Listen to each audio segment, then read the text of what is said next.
as I've told you before, his father passed away very early, and he obviously became a very renowned scholar. And his mother, she lived a long time. And as her mother grew old, and as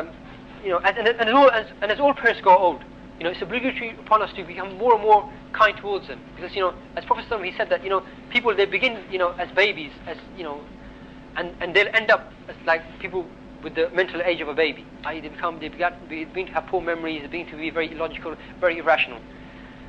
And there's more than once when his mother, when she would have a question, right? She would ask Abu Hanifa. Abu Hanifa would tell the answer, and he would say, "No, I'm not accepting that." And just to give you one example, right? Once she said something, right, and Abu Hanifa told the answer. He said, "No, that's not the answer." This right, he said, "That's not the answer." Let's go to this man called Zurqa.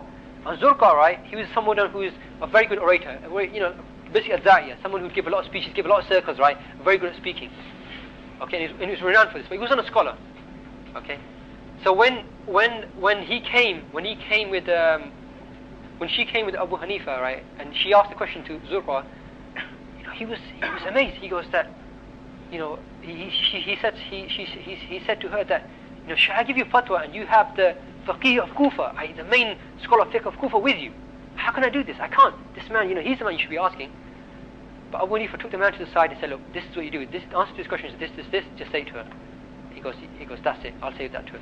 So he went to the mother and he said to her exactly what Abu Hanifa said to her. And even though Abu Hanifa had already told her this answer, but when it came from this man Zurqa, Abu Hanifa's mother took it, accepted it, said, oh, that's the answer, as if she never had it before. Said, fine. So Abu Hanifa, he bore these things with patience. And this is the way we should be with our parents. And this is the way this is the way the ulama were always with their parents. A very, very special relationship. Even though, even if they might do something wrong, right, you have to give them that respect. And he gave this to them. As for his relationship with the scholars, like I said to you before, right, there were many people who were envious of him, and he would never reply back to them. Okay, and it's known, and his students bear witness to this.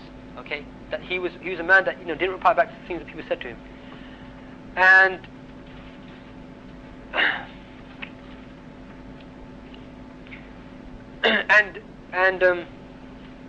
I'll give you just one example, right, to show you how Abu Hanifa, right, he was in his fiqh, he was clearly at a level that was above other people. Once what happened was, and how he helped the people, and inshallah I'm coming towards the end soon as well. And once what happened was that there was a man, he had two sons, and so he decided to get them married on the same night. Okay, and what happened was that the two sons, that night there was a mix-up, and the wife of one man went with one man, the other brother, and the wife of that husband went with the other man. So they spent the night together, and in the morning they realized their mistake. So they went to Abu Hanifa and they went to Imam Sufyan al-Thawri. They were all in one big gathering. Okay, I'm nearly finishing. This will be the last one. Okay. They went to the gathering. They went to the gathering of the scholars, right? And they asked Imam Sufyan al-Thawri first, because he was obviously the most knowledgeable one. And Imam Sufyan al-Thawri, he said to them that, look, it's not a problem. It's not a problem. You paid the mahar, which is fine. Just the one who's married with that person goes back to the original husband. Okay, so this woman who spent the night with this man, go back to the other man, because this is the person you're married with. Okay, and that's the answer to your solution. Then another student, he gets up, right, and he sees Abu Hanifa. He's all quiet, he doesn't say anything. He says, Abu Hanifa, you speak. You give your answer to this problem. Okay, Abu Hanifa, he goes to the man, go bring your two sons. So he brought the two sons. Then he takes each one of the sons and he speaks to them individually. He says to the son, look, the woman that you spent the night with, i.e. your brother's wife, okay, what do you think about her? He goes, yeah, fine, I don't mind her. He goes, would you mind her being your real wife now? He goes, no, I don't mind. He asked the same question to the other brother. He said the same thing. Okay, he goes, in that case, you say that you divorce the wife you got married to, and you the other brother, say you divorce the wife you got married to, and he said to the father, get married again. And then the student who said to him, Abu Hanifa, speak, he got up and he said, he got up and started shouting, now you see why I love him, and you reproach me for me loving him. Now you see why I love him? Because what Abu Hanifah had done, he had found the solution that left the least psychological scar upon the people. And this is what Abu Hanifah did. He looked for the solution that left the least scar amongst the people. What was the solution for the people? And this is, while Sufyan al-Thawri, his answer was correct as well, but Abu Hanifah's answer was more correct. There are other very famous examples about this, but I'll skip that. I'll just go and just mention now how he passed away, and that's it. Okay. Basically, like I said, right, the rulers more than once they tried to bribe him. They said they would give him money, and he would always refuse them. Every single time he would refuse them. Okay, and they would try to order him, and they would order him to come judge from amongst the khulafa, from the Muslim government, from the Islamic government. Okay, he would always refuse, and for twice he was tried for this. Okay, the first time round he swore by Allah that he would never take position for this, and for this he was whipped. He was whipped 10 times every day, right? Amongst the people, Abu Hanifah was whipped, and then eventually, right, people, eventually the governor realized that he might kill Abu Hanifah, and therefore that would be very bad for him. Suggesting that why don't you go discuss with the people? Abu Hanifah said, fine, I'll discuss with the people. So what Abu Hanifah did, right, was that he said, I'll discuss with the people, and immediately what he did was he ran away. He ran away from Kufa, he fled to Makkah, and he stayed in Makkah for about 8-9 years. He stayed until the government changed from Bani Umayyah to Bani Abbas.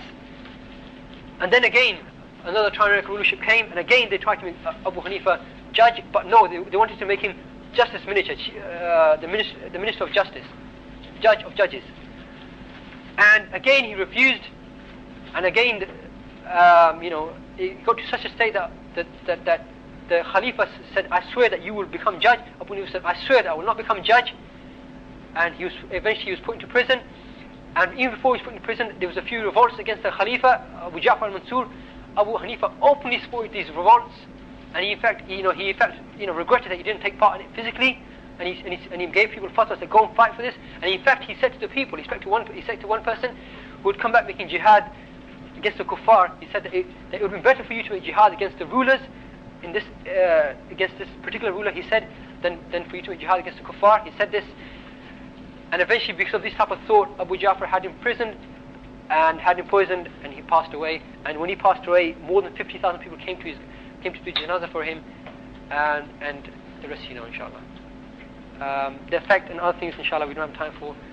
If there are any further questions, anything that's not unclear, please let me, inshallah, I'll be able to do them later on. The main knowledge, the main points, just the main lessons that we can gain from that very, very quickly, it's the knowledge that he gained, okay, from his teachers, from his people, from the adab. This is what made him have these type of stances, okay. And also, you also learn how he dealt with the people, how he has attitude towards learning, how the importance of having good company is. These are just some of the lessons we gain, and there are many other lessons as well. سبحانك اللهم وبحمدك واشهد ان لا اله الا انت واستغفرك واتوب اليك. طال ليل الردى وتمادى العدا وغدا الظلم في عصرنا سيدا. طال ليل الردى وتمادى العدا وغدا الظلم في